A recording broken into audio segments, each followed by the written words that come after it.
Let's dive into the discussions shaping the nation. The ceasefire in Gaza has been abandoned by the Israelis. It's not just been breached, it's been blown to pieces. They've never wanted a ceasefire and have now abandoned negotiations and an exchange of hostages and prisoners. Netanyahu says that negotiations will only take place under fire.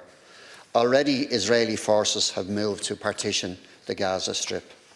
Airstrikes have recommenced in Gaza and southern Lebanon, hundreds dead, the vast majority of them women and children. Even the UN finds itself in the line of fire with at least one of their workers dead. Netanyahu says that this is only the beginning. His domestic position is weak and he relies on the far-right ultranationalists to keep his government afloat.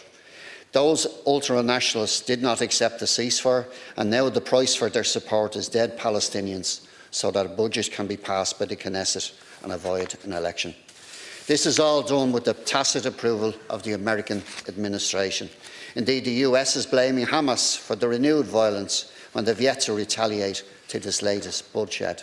I say this not in support of Hamas, but as an indication of how apparent it is that the wholesale destruction of the Palestinian people, first in Gaza and then beyond, is a very real possibility that the world must now accept exists. The international community must take a more active role in standing up against the ethnic cleansing of the Palestinian people. Because we've utterly failed to do so.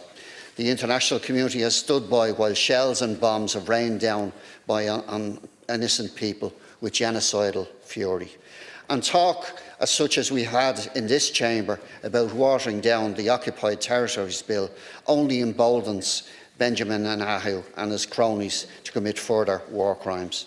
Meaningful sanctions must be imposed by Ireland, the EU and the wider world. This was done against Russia for their invasion in Ukraine. We agree with and support those measures. Indeed, they could be expanded against Russia and then against Israel. Because we can no longer expect the US to put a brake on Israel before it goes too far anymore. In fact, talk about turning Gaza into a new Riviera only signals that they don't care if every Palestinian is killed or driven out and hotels are built on the dead bodies. The US has made it clear its intention to step back from the world. The cessation of US aid around the world makes that clear. It could be the death sentence for millions as programmes combating HIV, climate change and malnutrition run out of money. Even programmes monitoring outbreaks like Ebola have been cut. In a post-COVID world, we can all appreciate the short-sighted folly of such decisions. And foreign aid is as important now as it's ever been. There is much conflict in the world that goes on without much notice, though it affects the lives of untold millions. One of the most serious situations is in Sudan, which has worsened beyond all pessimistic predictions. Hundreds of thousands are dead, millions displaced, some 30 million require UN aid. Cholera and famine once again stalk the country.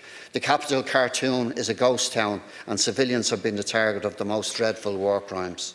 Such situations only deteriorate further in the absence of a dedicated aid programmes, and Sudan is only one of such conflicts. Irish Aid does fantastic work, but Ireland is a small player when it comes to the overall amount of funding. The gap created by US aid presents a challenge to the EU to respond, particularly in Africa, where Chinese projects have created more tangible results as part of the Belt and Road Initiative.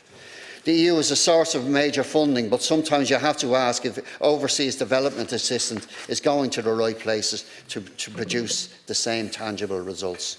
I'm deeply worried that as the EU is looking to be increasingly militarised as part of Readiness 2023, that it will come at the expense of foreign aid.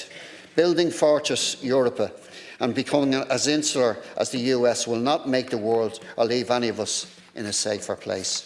Ignoring conflicts around the world in places such as Sudan, Congo, Yemen will not make the world a safer place. Allowing Israel to complete the Nakba and finally cleanse the Palestinian people from what little lands they have left does not make the world a safer place.